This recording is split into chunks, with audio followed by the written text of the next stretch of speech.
আমি বুঝলাম বাংলাদেশে আমার কোনো অধিকার নাই, আমি বুঝলাম বাংলাদেশে আমার কোনো বাক স্বাধীনতা নাই, আমি বুঝলাম বাংলাদেশে আমি নিরাপদ নই, আমি বুঝলাম বাংলাদেশে আমার ধর্মীয় স্বাধীনতা নাই, আমি বুঝলাম বাংলাদেশ এখন চলে গিয়েছে অন্যের হাতে। আমার প্রিয় সোনার বাংলা, এখন আর আমার কোনো অধিকার এখানে নাই। এই উগ্রবাদী সাম্প্রদায়িক এই ধর্মান্ধ ধর্ম ব্যবসায়ীদের কাছে সরকার যখন অসহায়, গোয়েন্দারা যখন অসহায়, টিএনও ম্যাজিস্ট্রেট সাহেবরা যখন অসহায়, তখন এইবার আমরা সেনাবাহিনীর কাছে গেলাম।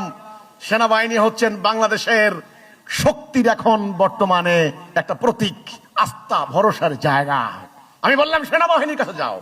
সেনাবাহিনীর কর্মকর্তারা বললেন, ভাই বুঝেন তো, এখানে ডিসি সাহেব হলো ক্ষমতা, আমাদেরকে ডাকলে আমরা যাই, না হলে আমরা যাইতে পারি না।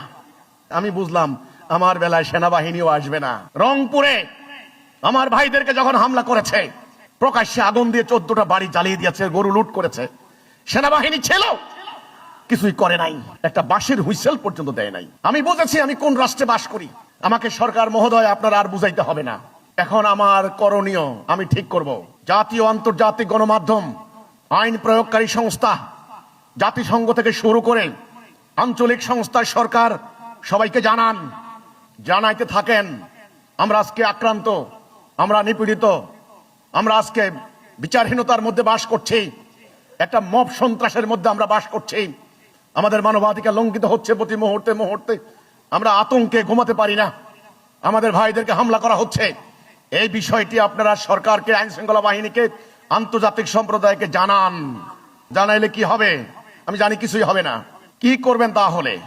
নাম্বার 2, আল্লাহর উপরে ভরসা করে আত্মরক্ষার জন্য পূর্ণাঙ্গ প্রস্তুতি গ্রহণ করুন। আত্মরক্ষার জন্য প্রস্তুতি গ্রহণ করুন। আমাকে বাঁচতে হবে। আমরা উদ্বাস্তু শিবিরে পালিয়ে যেতে পারি না। আল্লাহ বাক শক্তি দিয়েছেন। আমরা বোবা প্রাণী নই, আমরা গরু নই। গরু হাম্বা হাম্বা করে, আমরা হাম্বা হাম্বা করতে পারি না।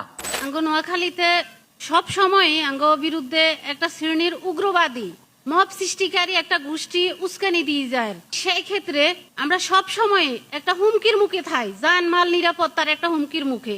আমরা দেখতে প্রশাসনের কাছে যাই, প্রশাসনও কেমন যেন আমাদের নিরাপত্তা দিতে ব্যর্থ হয়।